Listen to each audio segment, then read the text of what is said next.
Assalamualaikum warahmatullahi wabarakatuh. Salam sejahtera buat kita semua, teman-teman media cetak elektronik. Saya dengan Menteri Investasi BKPM CEO Danantara, Pak Rosan. Tadi kami menghadiri acara untuk mewakili Bapak Presiden di dalam Indonesia-Korea Partnership for Resilient Growth, di mana pada acara tersebut juga dihadiri oleh Menteri Perdagangan Korea, Mr. Yohan Ko, dan dalam pertemuan tersebut ditandatangani Memorandum of Understanding nilainya 10,2 miliar US dollar atau 173 triliun rupiah, dan sektornya antara lain sektor energi dan green transition, solar power, carbon capture and storage, dan renewable energy, serta industri dan manufaktur, baik itu baja, baterai, dan transportasi ramah lingkungan. Dalam investasi tersebut juga termasuk sektor digital dan AI, kemudian properti dan infrastruktur, termasuk pengembangan di Bumi Serpong Damai, dan kerjasama bisnis dan asosiasi antara Kadin, KCCI, terutama untuk mendorong bisnis komitmen yang juga dilakukan terkait dengan pasok baterai serta investasi manufaktur teknologi, antara lain berbicara mengenai investasi daripada Pohang Steel, POSCO yang dilanjutkan, kemudian juga tawaran dari Lotte juga yang juga mengundang nanti Danantara untuk masuk juga sebagai investor.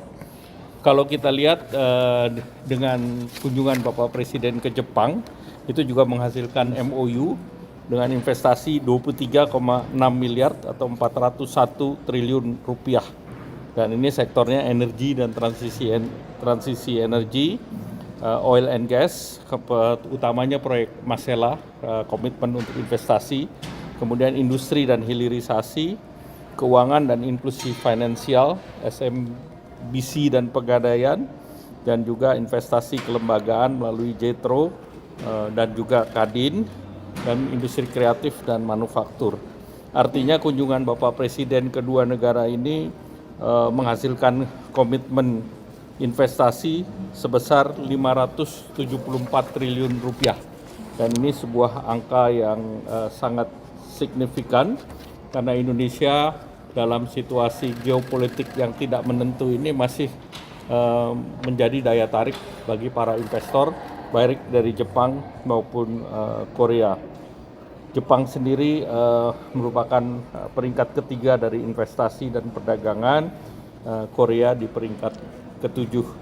Dan ke depan keduanya sangat berharap bahwa dengan Indonesia mempunyai sovereign wealth fund, maka Indonesia juga bisa menjadi co-invest. Dan tadi juga saya bertemu dengan Mr. Kim Jong Kwon, yaitu Minister of Trade, Industry, dan Resources, di mana ini tadi MOU antara Kementerian Menko Perekonomian dan Minister of Trade, Industry, dan Resources ini akan mendorong supaya kita ada debottlenecking daripada investor Korea yang mendapatkan isu-isu persoalan di Indonesia dalam segi investasi. Dan kami tadi menyampaikan bahwa di kementerian disiapkan debottlenecking agar seluruh persoalan-persoalan yang dihadapi para dunia usaha bisa diselesaikan. Dan pembicaraan antara kedua pemerintah sangat baik, apalagi tadi pertemuan Bapak Presiden dengan Presiden Korea juga sangat baik, dan ditindaklanjuti juga pertemuan Perdana Menteri dengan Bapak Presiden. Selanjutnya silakan Pak Rosan. Oke, terima kasih Pak Menko. Kalau kita lihat memang selama perjalanan di Jepang dan Korea ini sangat produktif sekali.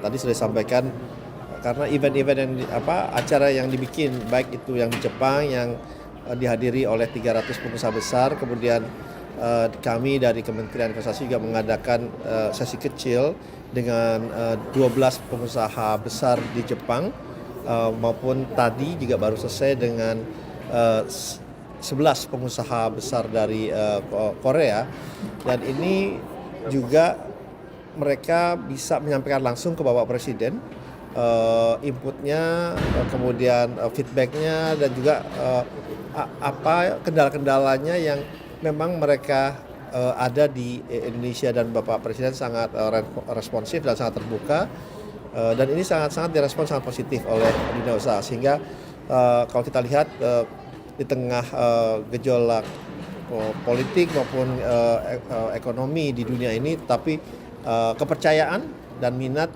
dari investor baik dari Jepang maupun Korea, yang memang selama ini kalau kita lihat Jepang itu adalah investor nomor 5 terbesar di Indonesia, dan Korea itu kurang lebih nomor 6 atau nomor 7. Kalau kita lihat juga investasinya juga meningkat, secara average itu Korea setiap tahunnya sekitar 14%, Jepang juga sekitar 8-9% setiap tahunnya. Tadi Bapak Menko sudah menyampaikan, jadi total investasinya dari Jepang itu 20,6 miliar dolar, dari Korea ini 10,3 miliar dolar. Dan yang menariknya juga justru mereka menyampaikan dengan ada Danantara ini juga lebih memberikan kepercayaan mereka untuk bersama-sama investasi, dan kami memang dalam proses menindaklanjuti untuk investasi bersama-sama dengan Lotte Chemical dan juga dengan POSCO, dengan nilai investasinya kurang lebih itu bersama-sama bisa mencapai 6 miliar dolar Amerika. Jadi ini juga satu hal signal yang sangat baik, sangat positif, dan kita akan tindak lanjuti diskusi ini, MOU kesepakatan ini, sehingga beberapa bisa segera bisa direalisasikan. Dan tadi pun Bapak Presiden juga menyampaikan bahwa Indonesia ini kita terbuka selama investasi yang datang ini memberikan asas manfaat baik kepada Indonesia dan juga kepada investasi yang masuk ke depannya. Dan Bapak Presiden juga menyampaikan bahwa salah satu kekuatan dari Indonesia adalah kita selalu bisa memaintain peace and stability di Indonesia, karena itu adalah modal utama dari setiap investasi yang merupakan adalah long term commitment kepada Indonesia. Dan ini juga diakui oleh mereka semua, sehingga investasi yang masuk itu mereka malah menyampaikan untuk yang fase kedua. Contohnya seperti KCC Glass ingin masukkan fase kedua, kemudian juga dengan POSCO untuk fase kedua, dan ada beberapa perusahaan lain yang akan masuki fase kedua. Jadi ini menandakan bahwa kalau mereka berinvestasi dan mereka melihat returnnya baik, kemudian stabil, membuat mereka ingin memperbesar investasinya. Nah, itu adalah harapan kita, karena dampak dari penciptaan lapangan pekerjaan kan juga cukup signifikan ya, cukup baik. Oleh sebab itu kami dari Kementerian Investasi dan Hilirisasi dan sekaligus sebagai Kepala Danantara melihat ini adalah suatu hal yang sangat-sangat positif, dan kami meyakini ke depannya investasi yang masuk ke Indonesia ini akan terus berkembang dan memberikan kembali lagi yang Bapak Presiden sampaikan berkaitan manfaat untuk kita semua. Terima kasih. Kalau keluhan dari pengusaha-pengusaha tadi, apa sih Pak untuk berinvestasi di Indonesia dari pertemuan dengan pengusaha Korea tadi Pak? Oke, ya yang mereka sampaikan tadi memang ada yang berkaitan juga mungkin dengan ada kementerian lain yang memang agak takes time, jadi itu saja yang perlu kita kita sampaikan untuk bisa lebih diakselerasi, dipercepat sesuai dengan arahan Bapak Presiden gitu ya. Apalagi sekarang kan juga tadi kita juga ada task force debottlenecking juga, dan kami juga di BKPM selalu berkoordinasi dengan semua kementerian. Apalagi sekarang memang untuk perizinan ini sesuai dengan PP nomor 28 yang sudah keluar beberapa bulan yang lalu, ini juga direspon positif karena itu memberikan lebih kepastian apabila dari waktu yang sudah dijanjikan itu harus ditepati. Apabila tidak ditepati oleh kami oleh kementerian-kementerian lainnya itu kami dari Kementerian Investasi bisa mengeluarkan izinnya secara langsung atau otomatis. Itu yang kita sampaikan dengan nama fiktif positif. Jadi itu juga direspon sangat positif karena itu memang salah satu yang kita ingin sampaikan bahwa kita mencoba mengurangi ketidakpastian gitu. Mereka menyampaikan kalau resiko mereka itu oke, selama is a calculated risk mereka menyampaikan tadi. Tapi kalau ketidakpastian, nah itu yang susah diukur resikonya. Nah itu yang kita coba reduksi adalah ketidakpastian. Nah oleh sebab itu kita pun, Bapak Presiden juga tadi menyampaikan bahwa dengan mendapatkan masukan ini tentunya respons policy kebijakan pemerintah ini akan semakin baik dan ini bisa meningkatkan investment climate, industri climate di Indonesia. Gitu. Kalau tadi pertemuan bilateral tadi ada pembahasan terkait dengan pembelian jet tempur KF-21 nggak Pak? Maksudnya di media Korea rame Pak untuk pembelian jet KF-21 itu mau dibeli Indonesia sebanyak 16 unit, itu dari pertemuan bilateral tadi dibahas nggak sih Pak? Ya. Jadi dalam pertemuan bilateral salah satu isu yang diangkat memang terkait dengan IFX dan Bapak Presiden menyampaikan akan segera mengirim tim baik itu yang sifatnya technical maupun engineering, sekaligus juga berharap nanti akan ada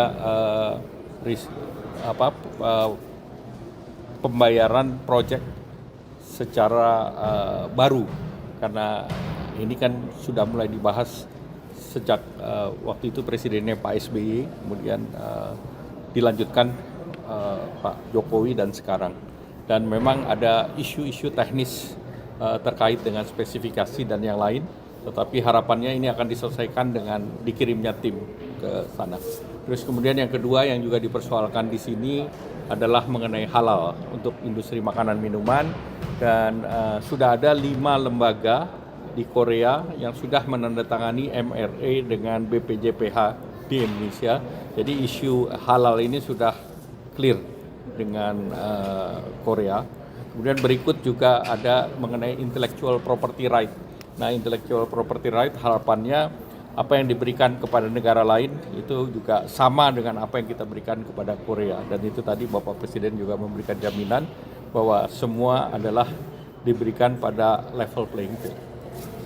Oke. Ya, terima kasih. Pak Erlangga, sedikit Pak. Terkait Ya. dengan tadi Pak Presiden tadi menyampaikan terkait dengan LNG dan batu bara. Ini mungkin ada target ke depan. Ya, tentu Korea yang 70% daripada energinya bergantung kepada Timur Tengah itu merasa bahwa ada alternatif energi yang bisa dibantu oleh Indonesia, yaitu terkait dengan supply LNG dan batu bara. Nah, tentu ini nanti akan menjadi hal tersendiri karena kita memang domestic demand terhadap LNG juga meningkat. Jadi nanti itu yang akan kita bahas ke depan. Ya, terima kasih. Oke. Selamat Baik, malam. terima kasih.